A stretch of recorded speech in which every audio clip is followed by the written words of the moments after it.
The president has been killed. 1981 সালে 30 মে ভোররাতে Chittagong circuit house থেকে এই বার্তা যিনি পাঠিয়েছিলেন, দীর্ঘ ৪৫ বছর পলাতক থাকা সেই মেজর অবসরপ্রাপ্ত মোজাফফর হোসেন অবশেষে গ্রেপ্তার হয়েছেন।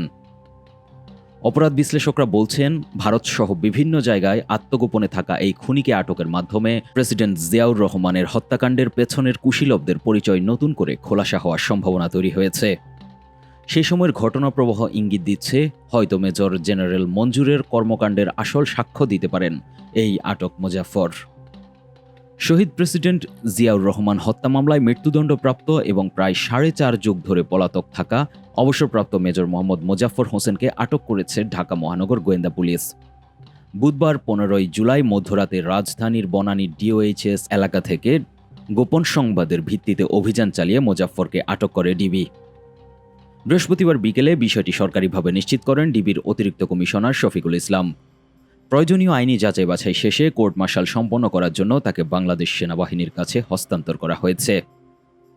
1981 সালে 30 মে ভোররাতে চট্টগ্রাম সার্কিট হাউসে একদল উশৃঙ্খল বিদ্রোহী সেনা হামলা চালিয়ে তৎকালীন রাষ্ট্রপতি জিয়াউর রহমানকে হত্যা করে। সেই হামলায় সরাসরি অংশ নেয়াদের মধ্যে মেজর মোজাফফর এবং ক্যাপ্টেন মোসলেউদ্দিন ছিলেন অন্যতম।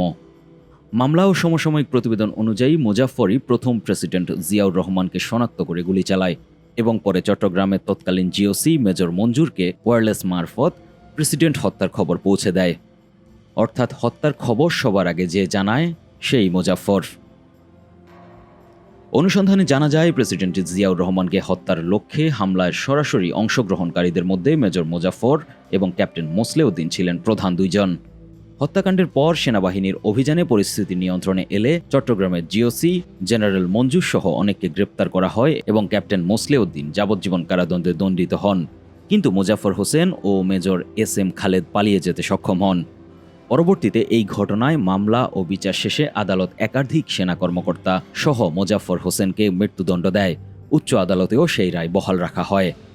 অভিযোগ আছে, এই মোজাফফর ও তার সহযোগীরা তৎকালীন চট্টগ্রামের জিওসি মেজর জেনারেল মঞ্জুরকে বলির পাঁঠা বানিয়েছিল এবং পরবর্তীতে দ্রুতই মেজর জেনারেল মঞ্জুরকে হত্যা করা হয়। বিভিন্ন গবেষণায় অভিযোগ আছে, প্রেসিডেন্ট জিয়া হত্যার প্রকৃত রহস্য জাতির সামনে প্রকাশ হওয়া ঠেকাতেই মঞ্জুরকে তড়িঘড়ি করে পলাতক অবস্থায় হত্যা করা হয়েছিল। ফলে তিনি আদালতের সামনে সাক্ষ্য দিতে পারেননি। যদিও এই সব অভিযোগ প্রমাণিত নয়, তবে ইতিহাসবিদরা বলছেন এই অভিযোগ খণ্ডন করা এখন সময়ের দাবি। তদন্ত সংশ্লিষ্ট সূত্রের বরাতে জানা গেছে, মোজাফফর হোসেন দীর্ঘ সময় ভারতে আত্মগোপনে ছিলেন। এরপর তিনি ছদ্মনাম ব্যবহার করে সীমান্ত পার হয়ে বিভিন্ন স্থানে যাতায়াত করতেন বলে জানা যায়। সম্প্রতি গোয়েন্দা নজরদারির মাধ্যমে তার অবস্থান নিশ্চিত হওয়ার পর তাকে গ্রেপ্তার করা হয়েছে। আইনি প্রক্রিয়া অনুযায়ী পরিচয় ও মামলার নথি যাচাই শেষে সামরিক বাহিনী নিজস্ব প্রক্রিয়ায় তার বিরুদ্ধে পরবর্তী পদক্ষেপ নেবে, যার মধ্য দিয়ে পূর্বে দেয়া মৃত্যুদণ্ড কার্যকরের বিষয়টি এগিয়ে যাবে। বিশ্লেষকরা বলছেন, এই গ্রেপ্তারের মাধ্যমে বাংলাদেশের অন্যতম আলোচিত ও দীর্ঘ অমীমাংসিত প্রেসিডেন্ট জিয়াউর রহমানের হত্যাকাণ্ডের প্রকৃত ইতিহাস নতুন করে জাতির সামনে খোলাসা হওয়ার সুযোগ এসেছে।